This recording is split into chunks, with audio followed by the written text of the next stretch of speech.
up, team? Coach Shea, Pierre here, and welcome to phase 2, day 1. And I am excited because this phase is all about priming and loading the body to maximize explosive power, utilizing eccentrics. Now, the benefits of eccentric training is force absorption, which is the prerequisite for maximizing explosive power.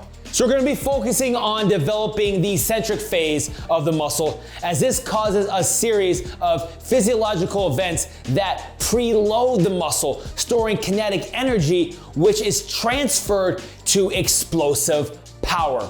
This is due in large that the kinetic lowering action acts like an elastic spring function utilizing the stretch shortening cycle. The stretch shortening cycle can be defined as an active stretch, which is the eccentric contraction of the muscle, followed by an immediate shortening, which is the concentric contraction of the same muscle. Thus, the stretch shortening cycle plays a huge role in jumping and sprinting, and also your ability to maximize performance output and athletic potential. And that's why this phase of training is so vital for next level gains. So let's take your performance to that next level and get started with day number 1. The whole workout from start to finish should only take about 90 minutes to complete. We will start with a dynamic warm-up to prep, prime, and activate the body for success to fully maximize your ability to move with integrity throughout the training session.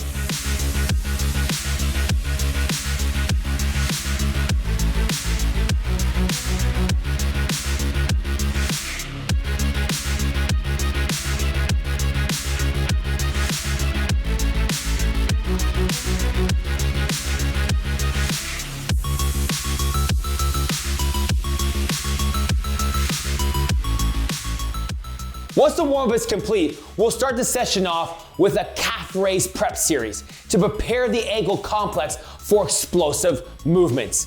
You will complete 2 sets of the bow and corner calf raises for 20 repetitions, each along with 10 squats to hinge flows to increase hip mobility.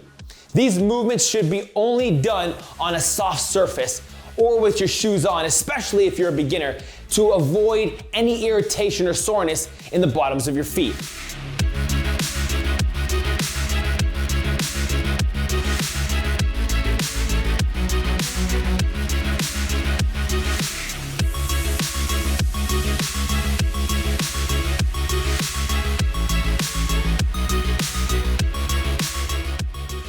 Once finished, you're gonna grab a mini band of your choice and complete 1 set of 20 reps of the single leg band abductions, placing the band around the ankles and with control stabilize on one leg and bring the leg in and out to activate the medial glutes. Next up, immediately put on the bands around the feet and set up in an athletic position and perform 1 set of lateral band walks for 20 steps, both towards the right side and the left side. And then to complete the series, do 20 elevated drop-ins per side to stimulate the glutes in a sport-specific action to enhance movement quality and efficiency. Once complete, we're gonna move on to a 2-foot rapid response line jumps, which include 3 jumps, forward and back, side to side, and finishing off with jackhammers, or also known as hot feet. The goal of this series of jumps is to work on quick ground contact reaction with every jump to help develop and activate and increase fast twitch muscle fibers and the body's ability to enhance timing, fluidity, rhythm, but most of all, speed. Complete 2 sets of each jump for 5 seconds in duration with a 30 to 45 second break in between the jumps. We follow these jumps up next with kneeling jumps, completing 2 sets of 5 reps. These are amazing for developing and learning how to load and drive from the hips to increase and maximize explosive power from the lower body while also enhancing arm swing for added speed and power.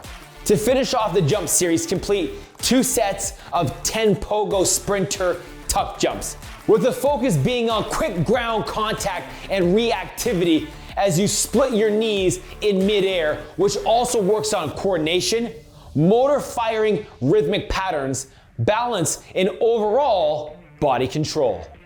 Once complete, we'll move on to the main program, where the focus is on eccentric strength to build next level explosive speed and power.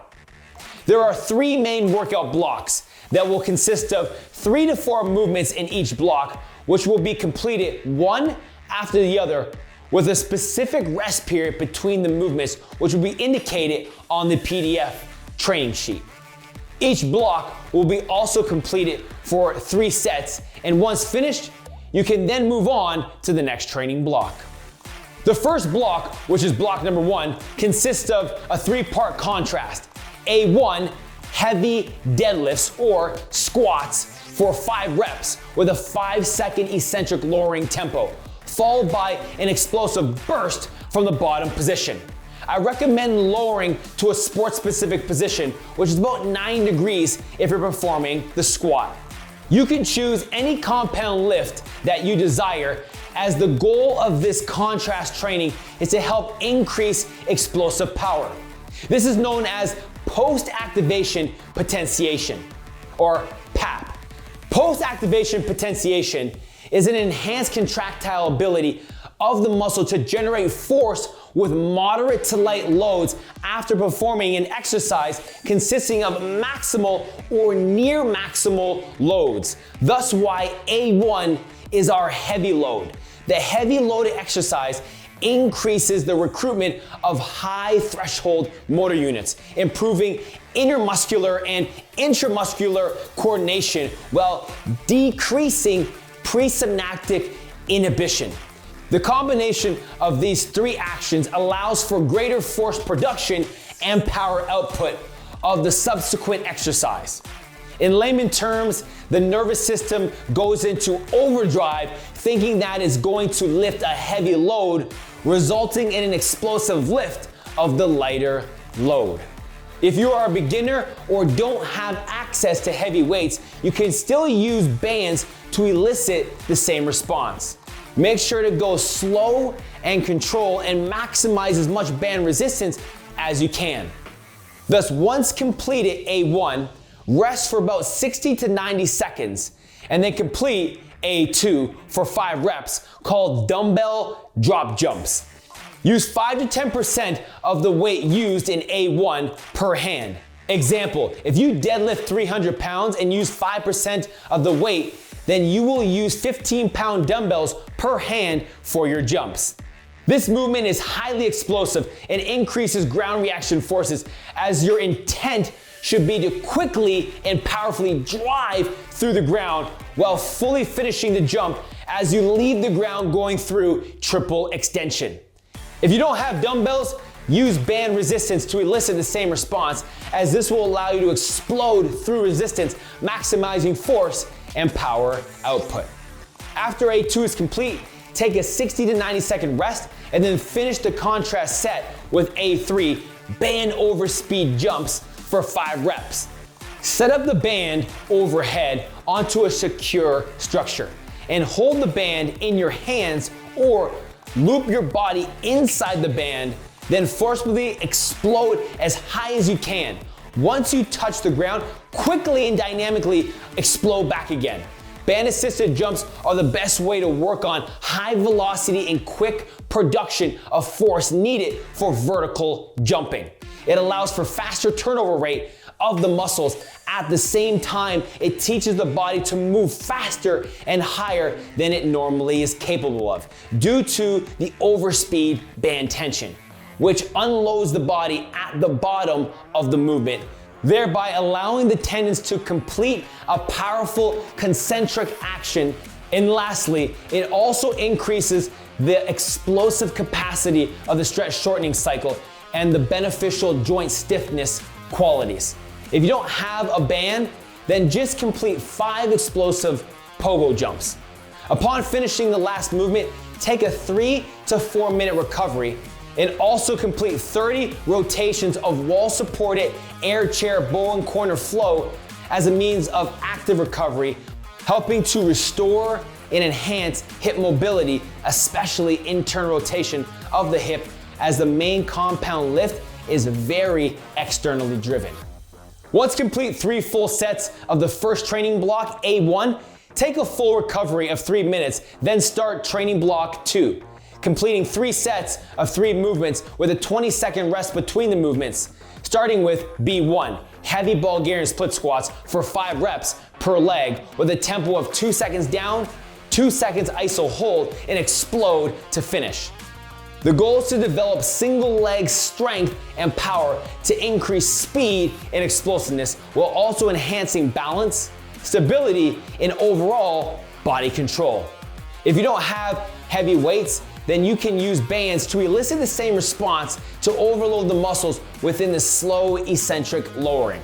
Once complete, take a 20-second rest and then complete B2, elevated kettlebell hip flexor raises for 15 to 20 reps.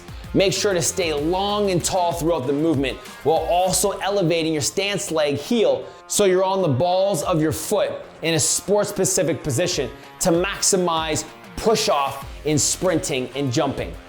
This movement is amazing for strengthening the hip flexors through full range of motion, as they are key contributors to sprinting and hip power.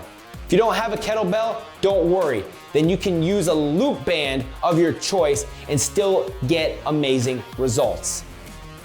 Once complete, take a 30-second rest and finish with A3, the Swiss ball hamstring complex for 5 slow eccentric reps, followed by 10-second iso holds. Start by curling the ball in towards the body with 2 feet and stabilizing the pelvis at the top. Then take off one leg and slowly lower for 5 seconds with complete control, which works on strengthening the hamstrings through full range of motion. And the ball also adds in an element of instability, which forces all the hamstring muscles and core muscles to activate to help stabilize the position. Upon finishing the 5th rep, once at end range, hold for 10 seconds in an isometric position, which is very challenging. Thus, if you need to scale back to 5 seconds, that's fine, and then you can work your way back up, as this is a great way to build strength endurance within the hamstring through full range of motion. If you don't have a Swiss ball, don't worry. Use a towel on a tile or hardwood surface and lower with control and walk the legs back in to a good position once the rep is complete. To finish the workout, we head into block number 3, which will be completed for 2 to 3 sets with 4 movements with a 20 to 30 second rest between the movements. We'll start with C1, the calf raise series, which is a 2-part combination for 10 repetitions per movement, which consists of bent knee calf raises and sprinter calf raises, developing sport-specific angles and positions which play a huge role in ankle stiffness qualities, force, and power production in both sprinting and jumping.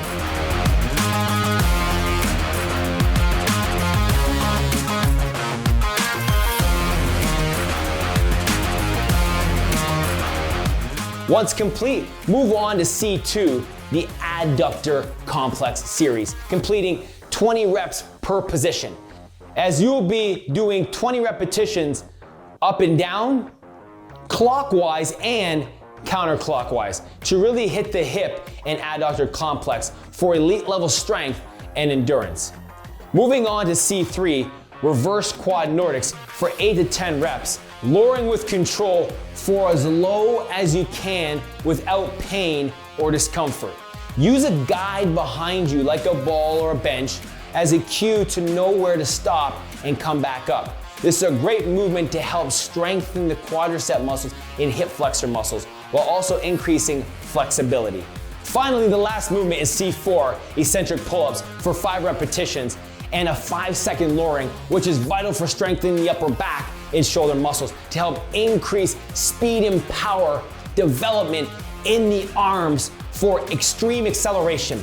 Now, if you don't have access to a pull-up bar, you can grab a band and do 20 to 30 band pull-aparts. All right, team, there you have it. If you want to jump higher, run faster, and increase your athletic ability at the highest level? Get after it. Every inch, every minute, every second, every hour, everything you do matters.